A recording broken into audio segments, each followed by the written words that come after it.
Hello friends, rockstar ശ്രീഹരിയിലേക്ക് സ്വാഗതം. ഇന്നത്തെ നമ്മുടെ യാത്ര ഒരു സ്പെഷ്യൽ പ്ലേസിലേക്കാണ്. തമിഴ്നാട്ടിലുള്ള തേനി ജില്ലയിലെ കൊളുക്കുമലയ്ക്കാണ് നമ്മൾ ഇന്നത്തെ യാത്ര.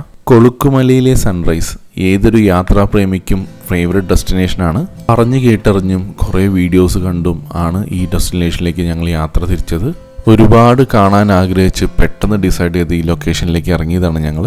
തൃശ്ശൂരിൽ നിന്ന് യാത്ര തിരിച്ച് ഞങ്ങൾക്ക് വഴിയരിയിലുള്ള നല്ലൊരു ഫുഡ് ഡെസ്റ്റിനേഷനൊക്കെ കിട്ടി. അവിടുന്ന് ഫുഡൊക്കെ കഴിച്ച ശേഷം വീണ്ടും മൂന്നാറിലേക്ക് യാത്ര തിരിക്കുകയാണ്. കോതമംഗലം വഴി മൂന്നാറിലേക്കുള്ള റോഡാണിത്. രാത്രി ആയതുകൊണ്ട് അത്യാവശ്യം റോഡിലൊക്കെ തിരക്ക് കുറവായിരുന്നു. മൂന്നാർ ഗ്യാപ്പ് റോഡ് വഴിയാണ് നമ്മൾ യാത്ര ചെയ്യുന്നത്. ഏതാണ്ട് 13 ഡിഗ്രി സെൽഷ്യസ് ആണ് ഔട്ട്സൈഡ് ടെമ്പറേച്ചർ. കേരളത്തിലെ ഏറ്റവും ഭംഗിയുള്ള വഴികളിൽ ഒന്നാണ് ഈ ഗ്യാപ്പ് റോഡ്. രാത്രി ആയതുകൊണ്ട് അതിൻ്റെ വശ്യമായ ഭംഗിയൊന്നും നമുക്ക് കാണാൻ പറ്റുന്നില്ല. രാത്രിയുടെ വന്യതയാണ് കൂടുതലായിട്ട് വിസിബിളായി തോന്നിയത്.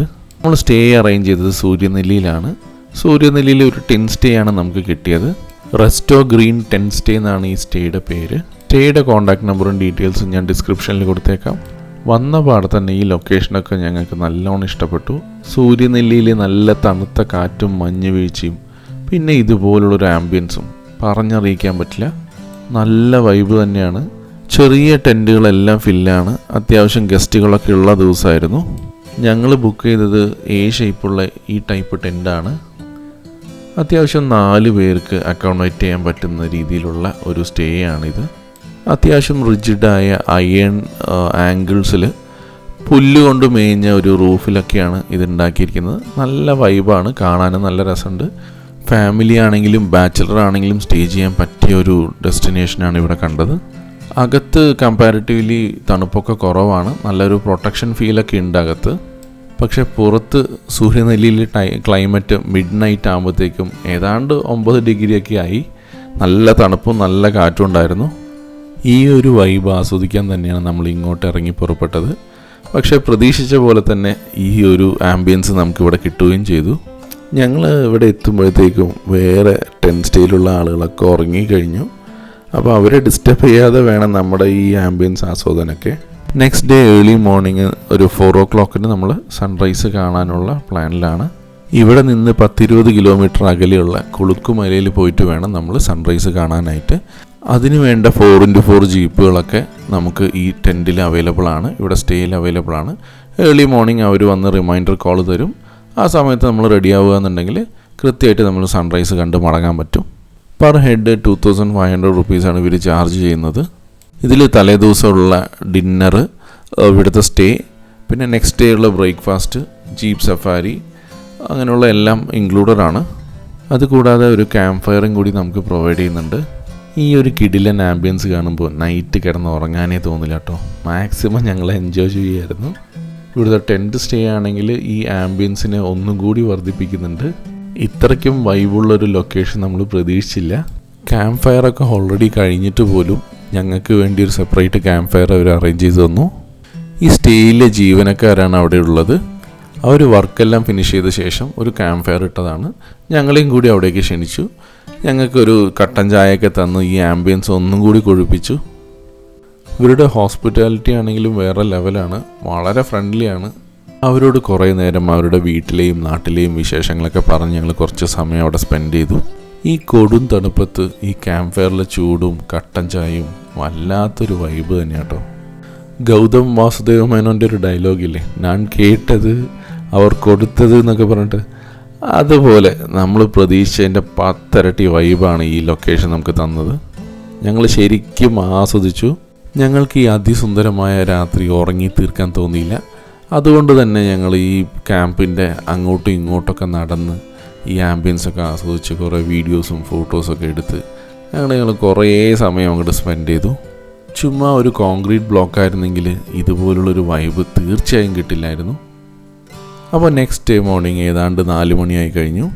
ഏതാണ്ട് 3:30-3:15 അവർ വന്ന് വേക്കപ്പ് കോൾ തന്നു. ഏതാണ്ട് 4 മണിയാകുമ്പോഴത്തേക്കും നമ്മൾ ഫ്രഷപ്പൊക്കെ ആയി റെഡിയായി. എല്ലാവരും കൊതിക്കുന്ന ആ സൺറൈസ് കാണാനുള്ള ഒരു തിടുക്കത്തിലാണ് ഞങ്ങൾ. ജീപ്പിൽ കയറിയ ഉടനെ നമ്മുടെ പേരും ഡീറ്റെയിൽസൊക്കെ കൊടുക്കണം. അപ്പോൾ നമ്മൾ ഈ ട്രാവലിന് വേണ്ട പാസ് എടുക്കാൻ വേണ്ടിയിട്ടാണത്. ഈ കൊളുക്കുമല വില്ലേജിലേക്ക് ഈ ജീപ്പുകൾ വഴി മാത്രമേ നമുക്ക് എത്താൻ കഴിയുള്ളൂ. ഈ സമയത്ത് ഏതാണ്ട് 100 ജീപ്പുകളോളം ഉണ്ട് ഈ വഴിയിലൂടെ യാത്ര ചെയ്യാനായിട്ട്. ഏതാണ്ട് 4:30 മണിയായപ്പോഴാണ് പാസ്സൊക്കെ റെഡിയായിട്ട് നമ്മൾ യാത്ര സ്റ്റാർട്ട് ചെയ്തത്. നമ്മൾ നേരെ ചെല്ലുന്നത് കൊളുക്കുമലയിലേക്കുള്ള ഫോറസ്റ്റ് ചെക്ക് പോസ്റ്റിലേക്കാണ്. ഇവിടുന്നാണ് നമ്മുടെ പാസ്സൊക്കെ ചെക്ക് ചെയ്തിട്ട് നമ്മളെ അകത്തേക്ക് വിടുന്നത്. ആദ്യം കുറച്ച് ദൂരം നമ്മുടെ നോർമൽ റോഡിൽ കൂടെയാണ് കൊണ്ടുപോവുക. അതുകൊണ്ട് തന്നെ വരാൻ പോകുന്ന അനുഭവം എങ്ങനെയുണ്ടാവുമെന്ന് ഞങ്ങൾക്ക് യാതൊരു ഐഡിയ ഇല്ലായിരുന്നു. അപ്പോൾ ഞങ്ങൾ പാട്ടൊക്കെ വെച്ച് നല്ല ചില്ലിങ്ങൊക്കെ ആയിട്ടാണ് നമ്മൾ യാത്ര തുടങ്ങിയത്. കുറേ വണ്ടികളൊക്കെ ഉള്ളതുകൊണ്ട് ഇടയ്ക്ക് ഞങ്ങൾക്ക് ചെറിയൊരു ബ്ലോക്കൊക്കെ കിട്ടി. ഈ കാണുന്ന എല്ലാ ജീപ്പുകൾക്കും ഒരേ ഒരു ലക്ഷ്യമേ ഉള്ളൂ, കൊളുക്കുമലയിൽ കാണുന്ന ആ സൺറൈസ് കാണാനാണ് എല്ലാവരുടെയും ഓട്ടപ്പാച്ചൽ. കുറച്ച് മുന്നോട്ട് ചെല്ലുമ്പോഴത്തേക്കും ഏതാണ്ട് മൈൽഡ് ഓഫ് റോഡിങ് നമുക്ക് ഫീൽ ചെയ്യാൻ തുടങ്ങി. ട്രെയിനുകളുടെയൊക്കെ ബോഗി അടുപ്പിച്ചടുപ്പിച്ച് മുന്നോട്ട് നീങ്ങുന്ന പോലെയാണ് ഓരോ ജീപ്പുകളും മുന്നോട്ട് പോകുന്നത്. വളവായാലും തിരുവായാലും കയറ്റമായാലും ഇറക്കമായാലും ഈ ജീപ്പുകൾക്കൊക്കെ ഒരേ സ്പീഡാണ്. എക്സ്പെർട്ടൈസായ ജീപ്പ് ഡ്രൈവേഴ്സിൻ്റെ കോൺഫിഡൻസ് ആണ് ഇവിടെ കാണുന്നത്. കുറച്ചും കൂടി കഴിഞ്ഞപ്പോൾ ഞങ്ങളുടെ ഹെവി ഓഫ് റോഡിങ് തുടങ്ങി. ഏതാണ്ട് 17 കിലോമീറ്ററോളം ഹെവി ഓഫ് റോഡിലൂടെയാണ് നമ്മൾ കടന്നു ചെല്ലേണ്ടതെന്ന് പിന്നെയാണ് മനസ്സിലായത്. ഏതാണ്ട് കുലിക്ക് സർബത്തിൻ്റെ ഗ്ലാസിൻ്റെ ഉള്ളിൽപ്പെട്ട ഫീലായിരുന്നു ഞങ്ങൾക്ക്. ഹിൽ ടോപ്പിൽ എത്തിയ ശേഷം ഈ കാണുന്ന ഇടവഴിയിലൂടെ വേണം നമുക്ക് സൺറൈസ് പോയിന്റിലേക്ക് എത്താൻ. 2 സൈഡും കുറ്റിക്കാട് പിടിച്ച ഒരു വഴിയാണിത്. ആർക്കായാലും ഒന്ന് പേടി തോന്നും. നമ്മൾ ടോർച്ചൊക്കെ കരുതിയിരുന്നു, അതുകൊണ്ട് അത്യാവശ്യം വെളിച്ചത്തിലാണ് ഞങ്ങൾ മുന്നോട്ട് നീങ്ങിയത്. മൊബൈൽ ടോർച്ചിൻ്റെ വെളിച്ചത്തിലാണെങ്കിൽ തീരെ വിസിബിലിറ്റി കുറവാണ്. വഴിയിൽ ആരും കാണാത്തതുകൊണ്ട് ഞങ്ങൾക്കൊരു ഉറപ്പുണ്ടായിരുന്നില്ല ഈ വഴി തന്നെയാണോ മുന്നോട്ട് നീങ്ങേണ്ടതെന്ന്. കുറച്ച് മുന്നോട്ട് നീങ്ങിയപ്പോൾ ഇടതുഭാഗത്തായിട്ട് വലിയ കൊക്കയും നല്ല തണുപ്പും കാറ്റും ഒക്കെയാണ് ഞങ്ങൾക്ക് ഫീൽ ചെയ്തത്. പിന്നെ മുന്നിലായിട്ട് കുറച്ച് ആളുകളെയും കണ്ടു. അപ്പോൾ ഞങ്ങൾക്ക് മനസ്സിലായി വഴി തെറ്റിയിട്ടില്ല എന്ന്. കുതിരവട്ടം പപ്പുചേട്ടൻ പറഞ്ഞ പോലെ ഇടതുവശത്തായിട്ട് വലിയ കുഴിയാണ്. കടുകുമണി വ്യത്യാസത്തിൽ നമ്മൾ അങ്ങോട്ടോ ഇങ്ങോട്ടോ തിരിഞ്ഞു കഴിഞ്ഞാൽ നമ്മളും ടോർച്ചും തവിടുപൊടി എന്ന് വേണം പറയാനായിട്ട്. ബട്ട് ജോക്സ് അപ്പാർട്ട്, അസാധ്യ വൈബുള്ള സ്ഥലം തന്നെയാണിത്. ശക്തമായി അടിക്കുന്ന തണുത്ത കാറ്റ് കുറച്ച് കൂടുതലായിരുന്നു. ചില ഏരിയയിൽ നിന്ന് നോക്കുമ്പോൾ താഴെ സൂര്യനെല്ലി ഭാഗമൊക്കെ നമുക്ക് കാണാൻ പറ്റും. ലൈറ്റ് കുറവായതുകൊണ്ട് തന്നെ വളരെ ശ്രദ്ധിച്ച് വേണം നമുക്ക് മുന്നോട്ട് നീങ്ങാനായിട്ട്. ചില ഭാഗങ്ങളൊക്കെ കമ്പിവേലി കൊണ്ട് അവർ ബ്ലോക്ക് ചെയ്തിട്ടുണ്ട്. പക്ഷെ ചില ഭാഗത്ത് തീരെ ബ്ലോക്കൊന്നുമില്ല. ആ ഭാഗത്ത് വലിയ കുഴിയാണ്. ഇതുപോലെ ഏർലി മോർണിംഗ് ടൈം ആയതുകൊണ്ട് വിസിബിലിറ്റി തീരെ കുറവാണ്. നമ്മൾ ഓവർ എക്സൈറ്റഡ് ആയിട്ട് ഓടാനോ ചാടാനോ പോകാൻ പാടില്ല. അത്യാവശ്യം നല്ല വിസിബിലിറ്റി ഉള്ള ഒരു സ്പോട്ട് നമ്മൾ തപ്പി കണ്ടുപിടിച്ച് അവിടെ നിലയുറപ്പിച്ചു. ഇവിടെ വന്നപ്പോഴാണ് ഒരു കാര്യം കൂടി ശ്രദ്ധയിൽപ്പെട്ടത്. ഏതാണ്ട് 100-200ഓളം ആളുകൾ ഇവിടെ നിലയുറപ്പിച്ചിട്ടുണ്ട് ഈ സൺറൈസ് കാണാനായിട്ട്. പതിയെ ഒരു ഓറഞ്ച് നിറത്തിലുള്ള ഒരു വെളിച്ചം വന്നു തുടങ്ങി. ആളുകളൊക്കെ എക്സൈറ്റഡ് ആയിട്ട് ആ ഒരു ബ്യൂട്ടിഫുൾ മൊമെൻറ്റിന് വേണ്ടി കാത്തിരിക്കുകയാണ്. ഓരോ മിനിറ്റ് പിന്നിടുമ്പോഴും ആകാശം ശരിക്കും വർണ്ണമയമാവുന്നത് നമുക്ക് കണ്ടറിയാം. ആളുകളൊക്കെ അക്ഷമരായിട്ട് കാത്തിരിക്കുകയാണ്. സൺറൈസ് എവിടെയെന്നൊക്കെ ചിലവരൊക്കെ ചോദിച്ചു തുടങ്ങി. തലേ ദിവസം മഴയോ കാര്യങ്ങളൊക്കെ ഉണ്ടെങ്കിൽ കോടമഞ്ഞ് നല്ലോണം ഉണ്ടാവും. അത്തരം സാഹചര്യങ്ങളിൽ ഇത്രയും ബ്യൂട്ടിഫുൾ ആയിട്ടുള്ള സൺറൈസ് കാണാൻ കഴിയില്ല. ആളുകൾക്കൊക്കെ പേടി അതായിരുന്നു. ഇത്രയും കഷ്ടപ്പെട്ട് വന്നിട്ട് ഒരു ബ്യൂട്ടിഫുൾ സൺറൈസ് കിട്ടിയില്ലെങ്കിൽ ശരിക്കൊരു നിരാശയായിരിക്കില്ലേ. ഇന്ന് നമുക്ക് ഭാഗ്യമുണ്ട്. അത്യാവശ്യം കോടമഞ്ഞൊക്കെ നീങ്ങി നല്ലൊരു സൺറൈസിൻ്റെ ലക്ഷണങ്ങളൊക്കെ ഞങ്ങൾ കണ്ടു തുടങ്ങി. ആളുകളൊക്കെ വലിയ പ്രതീക്ഷയിൽ നോക്കി നിൽക്കുകയാണ്. തണുത്ത കാറ്റാണെങ്കിൽ ഒരു രക്ഷയില്ല. പക്ഷെ നമ്മുടെ ഒരേ ഒരു ലക്ഷ്യം ആ ബ്യൂട്ടിഫുൾ മൊമെൻ്റാണ്. ആ ഒരു ബ്യൂട്ടിഫുൾ സൺറൈസിന് വേണ്ടി നമ്മൾ എന്തും ത്യജിക്കും, എന്തും സഹിക്കും. ഇന്ന് പ്രകൃതിയും നമ്മൾ സപ്പോർട്ട് ചെയ്യുന്നതായിട്ടാണ് ഫീൽ ചെയ്തത്. അത്യാവശ്യം വെളിച്ചമൊക്കെ വന്നു തുടങ്ങി. ഈ ഒരു തണുപ്പത്ത് ഇവിടെ നിൽക്കുന്ന ഫീലുണ്ടല്ലോ, അത് വേറെ ലെവൽ തന്നെയാണ്. ഏതാണ്ട് 7130 ഫീറ്റ് എബോവ് സീ ലെവലാണ് ഈ ലൊക്കേഷൻ ഉള്ളത്. അതുകൊണ്ട് തന്നെ ഇവിടെയുള്ള സൺറൈസിനാണെങ്കിലും ടീ പ്ലാന്റേഷനാണെങ്കിലും എല്ലാത്തിനും അതിൻ്റെതായ പ്രത്യേകതകളുണ്ട്. ലോകത്തെ തന്നെ ഏറ്റവും ഉയരം കൂടിയ ടീ പ്ലാന്റേഷൻ ഇവിടെയാണുള്ളത്. അതുകൊണ്ട് തന്നെ ഫ്ലേവർ റിച്ചായ തേയിലയാണ് ഇവിടെ സുലഭമായി കിട്ടുന്നത്. അതുമാത്രമല്ല ലോകത്തിലെ തന്നെ ഏറ്റവും ഉയരത്തിൽ സ്ഥിതി ചെയ്യുന്ന ഒരു തേയില ഫാക്ടറി ഇവിടെയാണുള്ളത്. അങ്ങനെ കുറച്ച് നേരത്തെ കാത്തിരിപ്പിന് ശേഷം സൂര്യൻ പതുക്കെ പ്രത്യക്ഷപ്പെട്ടു. നമ്മൾ നിൽക്കുന്നതിനേക്കാളും വളരെ താഴ്ന്നിട്ടാണ് സൂര്യൻ ഉദിച്ചു വന്നതായിട്ട് നമുക്ക് ഫീൽ ചെയ്തത്. ഈ സൺറൈസിൻ്റെ ഭംഗി വിഷ്വലി എത്രമാത്രം ക്യാമറയിൽ ഒപ്പിയെടുക്കാൻ പറ്റിയിട്ടുണ്ടെന്ന് എനിക്കറിയില്ല. പക്ഷെ നേരിട്ടത് അനുഭവിക്കുമ്പോൾ ഞങ്ങൾക്ക് കിട്ടിയ ഫീലുണ്ടല്ലോ, അത് വല്ലാത്തൊരു ഫീലായിരുന്നു. എല്ലാവരും ക്ലാപ്പ് ചെയ്തും ആർപ്പ് വിളിച്ചൊക്കെയാണ് സൂര്യഭഗവാനെ വരവേറ്റത്. മേഘങ്ങളുടെയും കോടമഞ്ഞിൻ്റെയും മുകളിലൂടെ സൂര്യൻ വരുന്ന ഒരു ദൃശ്യമുണ്ടല്ലോ, അത് എത്ര കണ്ടാലും മതിയാവില്ല, എത്ര വിവരിച്ചാലും മതിയാവില്ല. ഇതുപോലുള്ളൊരു കാഴ്ച വേറെ എവിടെയെങ്കിലും കാണണമെങ്കിൽ നമ്മൾ അത്യാവശ്യം നല്ലോണം ട്രക്കിംഗ് ചെയ്തിട്ട് വേണം മുകളിലേക്ക് കയറാനൊക്കെ ആയിട്ട്. പക്ഷേ ഇവിടെ ജീപ്പ് ട്രക്കിംഗ് ഉള്ളതുകൊണ്ട്, ജീപ്പ് സഫാരി ഉള്ളതുകൊണ്ട് നമുക്ക് അധികം നടന്ന് വേർക്കേണ്ട കാര്യമില്ല. ഇതുപോലുള്ളൊരു ഭംഗിയുള്ള കാഴ്ച എവിടെ കിട്ടാനാണല്ലേ. ഞങ്ങൾ കുറേ നേരം നിന്ന് ഫോട്ടോസും വീഡിയോസൊക്കെ പകർത്തി. ഈ തണുപ്പത്ത് നല്ല ചൂട് ചായ, അത് വേറൊരു ഫീൽ കൂടിയാണ്. ഓപ്പോസിറ്റ് സൈഡിലെ മലനിരകളാണ് ഈ കാണുന്നത്. ഈ ഭാഗവും വിഷ്വലി നല്ലൊരു ട്രീറ്റാണ് നമുക്ക് സമ്മാനിക്കുന്നത്. ഏതാണ്ട് 7 മണിയാകുമ്പോഴത്തേക്കും നല്ല വെളിച്ചം വന്നു തുടങ്ങി.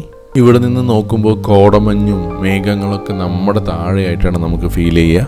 ഈ താഴ്വാരത്തിലൂടെ അടിച്ച് നീങ്ങുന്ന കാറ്റും അവിടുത്തെ തണുപ്പും ആ ആംബിയൻസും സൂര്യൻ്റെ വെളിച്ചവും ഒക്കെ പറഞ്ഞറിയിക്കാൻ പറ്റാത്തൊരു വിഷ്വൽ ട്രീറ്റാണ് ഞങ്ങൾക്ക് സമ്മാനിച്ചത്. ഇതുപോലുള്ളൊരു സൺറൈസ് ഞാൻ അടുത്തൊന്നും കണ്ടിട്ടില്ല. ശരിക്കും കൺകുളിർക്കെ ഈ സൺറൈസ് ആസ്വദിച്ചു. എല്ലാവരും വീഡിയോസും ഫോട്ടോസും സെൽഫീസൊക്കെ എടുക്കുന്നതിൻ്റെ തിരക്കിലായി. എനിക്ക് ശരിക്കും വളരെയധികം ഇഷ്ടപ്പെട്ടു. ഏതാണ്ട് 2170 മീറ്റർ എബവ് ഉള്ള ഒരു സൺറൈസ്, അത് ശരിക്കും ഞങ്ങൾ ആസ്വദിച്ചു. ഈ സൂര്യപ്രകാശം അടുത്തുള്ള മലനിരകളിലൊക്കെ റിഫ്ലക്റ്റ് ചെയ്യുന്ന ഒരു രീതി ഉണ്ടല്ലോ, അതൊക്കെ കാണുമ്പോൾ നല്ല ഭംഗിയാണ്. പിന്നെ ദൂരത്തെവിടെയോ ഒരു വാട്ടർസ്കേപ്പിലും കൂടി ഈ സൺറൈസ് റിഫ്ലക്റ്റ് ചെയ്യുന്നുണ്ട്. അതും ഗോൾഡൻ കളറിൽ കാണാൻ നല്ല ഭംഗിയുണ്ട്. ഏതാണ്ട് 7:20 ആകുമ്പോഴത്തേക്കും ജീപ്പ് ഡ്രൈവറുടെ കോൾ വന്നു തിരിച്ചു വരാനായിട്ട്. സൺറൈസ് കഴിഞ്ഞിട്ടും ഒരുപാട് ആളുകൾ ഇപ്പോഴും വന്നുകൊണ്ടിരിക്കുന്നുണ്ടായിരുന്നു. ഇന്ന് നമുക്ക് നല്ല ഭാഗ്യമുണ്ട്. അത്യാവശ്യം നല്ലൊരു സൺറൈസാണ്, നല്ലൊരു സൈറ്റ് സീയിങ് ആണ് നമുക്ക് കിട്ടിയത്. എത്ര നേരം ഇവിടെ നിന്നാലും നമുക്ക് ഈ ഭംഗി മടുപ്പുണ്ടാക്കില്ല. നമുക്ക് ഇത്ര നേരം വേണമെങ്കിൽ ആസ്വദിച്ച് ഇവിടെ നിൽക്കാം. പക്ഷേ ജീപ്പ് ഡ്രൈവർക്ക് അങ്ങനെയല്ല, നമ്മളെ കൊണ്ട് വിട്ടിട്ട് വേണം അടുത്ത ഗസ്റ്റുമായിട്ട് ഇങ്ങോട്ട് വരാനായിട്ട്. ആ ഒരു ഫാക്റ്റ് കൂടി നമ്മൾ മനസ്സിൽ കൺസിഡർ ചെയ്തുകൊണ്ട് നമ്മൾ ഇവിടെ നിന്ന് ഇറങ്ങാൻ തീരുമാനിച്ചു. നമ്മൾ ഇരുട്ടത്ത് കണ്ട ആ വഴി മൊത്തം കളർഫുള്ളായി തുടങ്ങിക്കഴിഞ്ഞു. ഇത്രയും ഭംഗിയുള്ള വഴിയിലൂടെയാണോ നമ്മൾ ടോർച്ച് വെളിച്ചത്തിൽ നടന്നു വന്നതെന്ന് നമുക്ക് വിശ്വസിക്കാൻ കഴിഞ്ഞില്ല. അപ്പോൾ ആ ഭംഗിയുള്ള സൺറൈസ് പോയിന്റിലേക്ക് ഒന്നുകൂടി തിരിഞ്ഞു നോക്കിക്കൊണ്ട് ഞങ്ങൾ മുന്നോട്ട് നീങ്ങി. ഇപ്പോൾ നമ്മുടെ മുന്നിൽ കാണുന്നതാണ് ബോസ് പീക്ക്. ഇത് കുറച്ചുകൂടെ ഹൈറ്റുള്ള ട്രക്കിംഗ് പോയിന്റ് ആണ്. ഇവിടെ വരാനാണ് ഞങ്ങൾ പ്ലാൻ ചെയ്തത്. പക്ഷേ ഞങ്ങൾ ലേറ്റ് ആയതുകൊണ്ട് ഇവിടേക്കുള്ള എൻട്രി കിട്ടിയില്ലായിരുന്നു. നെക്സ്റ്റ് ടൈം തീർച്ചയായും ഇവിടെ ഒന്ന് വരണം, ബോസ് പീക്കിലേക്ക്. അവിടെ കുറച്ചുകൂടെ ഹൈറ്റുള്ള ഒരു വ്യൂ കിട്ടും. ക്ലൗഡ് ബെഡ്സും സൺറൈസൊക്കെ അങ്ങനെ കാണാൻ കഴിയും. അവിടെ ഹിൽ ടോപ്പിൽ ഒരു മണി കെട്ടിത്തൂക്കിയിട്ടുണ്ട്. അപ്പോൾ സൺറൈസ് കാണുമ്പോൾ ആ ഒരു മണി മുഴക്കിയിട്ടാണ് സൂര്യനെ വെൽക്കം ചെയ്യുന്നത്. വീണ്ടും കട്ട ഓഫ് റോഡിലൂടെ കുലുങ്ങി ചാടാനുള്ള തയ്യാറെടുപ്പിലാണ് ഞങ്ങൾ. വീഡിയോയുടെ അൾട്രാ സ്റ്റെബിലൈസേഷൻ ഓൺ ചെയ്തിട്ട് പോലും ഒരു രക്ഷയില്ല. അത്ര കുലുക്കമാണ് ഈ വണ്ടിക്കൊക്കെ വരുന്നത്. ഈ ഓഫ് റോഡ് ട്രാക്കിലൂടെ അത്യാവശ്യം നല്ല സ്പീഡിലാണ് ഇവർ വണ്ടി ഓടിക്കുന്നത്. എക്സ്പേർട്ട് ഡ്രൈവേഴ്സാണ്, അതുകൊണ്ട് വലിയ റിസ്ക് ഒന്നുമില്ല. പക്ഷേ നമ്മൾ അത്യാവശ്യം നല്ല ടയേർഡാവും. മഹീന്ദ്ര ജീപ്പിൻ്റെ ഇരച്ചു കയറിയുള്ള ശബ്ദവും പിന്നെ ഈ കുലുങ്ങിച്ചാടിയുള്ള യാത്രയും അതും ഒന്ന് അനുഭവിച്ചറിയേണ്ടത് തന്നെയാണ്. അങ്ങനെ താഴെയായിട്ട് ഒരു സിപ്പ് ലൈനും നമുക്ക് കാണാൻ പറ്റും. ആവശ്യമുള്ളവർ അതും കൂടി ഓപ്റ്റ് ചെയ്യാം. ഈ കാണുന്നതാണ് സൂര്യനെല്ലിയിലെ ചെക്ക് പോയിന്റ്. ഇവിടെയാണ് നമ്മൾ പാസ്സൊക്കെ പരിശോധിച്ച് അകത്തേക്ക് കയറ്റിവിടുന്നത്. അങ്ങനെ ആ വണ്ടർഫുൾ വിഷ്വൽ ട്രീറ്റിന് ശേഷം നമ്മൾ റൂമിലേക്ക് എത്തിയിരിക്കുകയാണ്. റെസ്റ്റോ ഗ്രീൻ സ്റ്റേ എന്നാണ് നമ്മുടെ ഈ ലൊക്കേഷൻ്റെ പേര്. സൂര്യനെല്ലിയിലാണ് ഇത് സ്ഥിതി ചെയ്യുന്നത്. നല്ലൊരു എക്സ്പീരിയൻസ് തന്നെയാണ് ഈ ഒരു ടീം നമുക്ക് നൽകിയത്. തിരിച്ച് വന്നപ്പോഴത്തേക്കും ബ്രേക്ക്ഫാസ്റ്റ് ഒക്കെ ഇവിടെ അവൈലബിൾ ആണ്. നല്ല ചൂട് ഇഡലിയും ദോശയൊക്കെ കഴിച്ച ശേഷം ഞങ്ങൾ റൂമിലേക്ക് നടന്നു. നല്ല വലിയ വൃക്ഷങ്ങളുടെ സൈഡിലാണ് ഈ ഒരു സ്റ്റേ അറേഞ്ച് ചെയ്തിരിക്കുന്നത്. തിരിച്ചു വന്ന ശേഷം കുറച്ച് നേരം കൂടി റെസ്റ്റ് എടുത്ത ശേഷമാണ് ഞങ്ങൾ ചെക്കൗട്ട് ചെയ്തത്. ഏർലി മോർണിംഗ് ഞങ്ങൾ എണീറ്റതല്ലേ, അപ്പോൾ അതുകൊണ്ട് ഉറക്കക്ഷീണം ഉണ്ടായിരുന്നു. പിന്നെ പകല് കാണുന്ന ഗ്യാപ്പ് റോഡിൽ ഈ കാഴ്ച, അതും വേറിട്ടൊരു അനുഭവമായിരുന്നു. ഒരുപാട് ഹിൽ സ്റ്റേഷനിലെ റോഡിലൂടെ നമ്മൾ ഡ്രൈവ് ചെയ്ത് പോയിട്ടുണ്ട്. പക്ഷെ ഇത്രയും ഭംഗിയുള്ള ഒരു റോഡ് വേറെ എങ്ങും കണ്ടിട്ടില്ല. കേരളത്തിലെ ഏറ്റവും ഭംഗിയുള്ള ഏറ്റവും നല്ല ഹിൽ ഏരിയ റോഡ് ഇതാണെന്ന് വേണം പറയാനായിട്ട്. ഒരു സൈഡ് തൈലത്തോട്ടാണെങ്കിൽ വേറൊരു സൈഡ് നല്ല മലനിരകളും ഡാമും ഒക്കെ ആയിട്ട് വിഷ്വലി നല്ല ട്രീറ്റാണ് നമുക്ക് കിട്ടിക്കൊണ്ടിരിക്കുന്നത്. യാത്രയെ സ്നേഹിക്കുന്ന എല്ലാവരും വെറുതെയെങ്കിലും ഈ റോഡിലൂടെ ഒന്ന് ഡ്രൈവ് ചെയ്ത് പോകണമെന്ന് ഞാൻ എല്ലാവരോടും അഭ്യർത്ഥിക്കുകയാണ്. അത്രയും ഭംഗിയുള്ള റോഡാണ്. എവിടെ നോക്കിയാലും വ്യൂ പോയിൻ്റാണ്. ആ വ്യൂവിൽ കാണുന്ന ഫ്രെയിമുകളൊക്കെ അസാധ്യ ഭംഗിയുള്ള ഫ്രെയിമുകളാണ്. ഈ ഭംഗി ആസ്വദിക്കാനായിട്ട് എല്ലാവരും വണ്ടി ഈ ഭാഗത്തേക്ക് ഒതുക്കി ഈ കാഴ്ചകളൊക്കെ കണ്ടിട്ടാണ് മുന്നോട്ട് പോകുന്നത്. റോഡാണെങ്കിൽ അത്യാവശ്യം നല്ല വീതിയുള്ള, ഒരു കുണ്ടോ കുഴിയോ ഇല്ലാതെ, ഒരു ഹമ്പ് പോലും ഇല്ലാതെ വളരെ വൃത്തിയുള്ള നീറ്റായ റോഡും രണ്ട് വശങ്ങളിലും നല്ല ഭംഗിയുള്ള ലാൻഡ്സ്കേപ്പും ഡ്രൈവിംഗ് ഇഷ്ടപ്പെടുന്ന ആളുകൾക്ക് വേറെ എന്താണ് വേണ്ടതല്ലേ. ഈ റോഡിൻ്റെ കാഴ്ചകൾ നല്ല ഭംഗിയുള്ളതുകൊണ്ട് എത്ര എഡിറ്റ് ചെയ്ത് ഒഴിവാക്കാൻ ശ്രമിച്ചാലും ഒഴിവാക്കാൻ പറ്റുന്നില്ല. അത്ര ഭംഗിയുള്ള കാഴ്ചകളാണ് ഈ റോഡ് നമുക്ക് സമ്മാനിക്കുന്നത്. ഇത് തികച്ചും പ്ലാൻഡ് അല്ലാത്തൊരു ട്രിപ്പായിരുന്നു. എന്നിട്ട് പോലും അത്യാവശ്യം നല്ല രീതിക്ക് ഞങ്ങൾ ട്രിപ്പ് ആസ്വദിക്കാൻ കഴിഞ്ഞു. നല്ല തണുപ്പത്തുള്ള ടെൻറ്റ് സ്റ്റേയും ഓഫ് റോഡ് ജീപ്പ് സഫാരിയും അതേപോലെ നല്ല ഭംഗിയുള്ള വിഷ്വൽ ട്രീറ്റ് നൽകുന്ന സൺറൈസും ഗ്യാപ്പ് റോഡിലെ അതിമനോഹരമായ കാഴ്ചകളൊക്കെയാണ് നമുക്ക് ഈ ട്രിപ്പിൽ കിട്ടിയത്. നിങ്ങൾക്കെല്ലാവർക്കും ഈ വീഡിയോ ഇഷ്ടപ്പെട്ടു എന്ന് കരുതുന്നു. നിങ്ങളുടെ വിലപ്പെട്ട നിർദ്ദേശങ്ങൾ കമൻറ്റ് ബോക്സിൽ രേഖപ്പെടുത്താൻ മറക്കല്ലേ. ഈ വീഡിയോ ഒന്ന് ലൈക്ക് ചെയ്തും ഞങ്ങളുടെ ചാനൽ സബ്സ്ക്രൈബ് ചെയ്തും ഞങ്ങളെ സപ്പോർട്ട് ചെയ്യാൻ മറക്കല്ലേ. നിങ്ങളുടെ സപ്പോർട്ടാണ് ഞങ്ങൾക്കുള്ള ഊർജ്ജം. അപ്പോൾ thank you so much for watching this video. അടുത്ത വീഡിയോയിൽ കാണാം. ബൈ.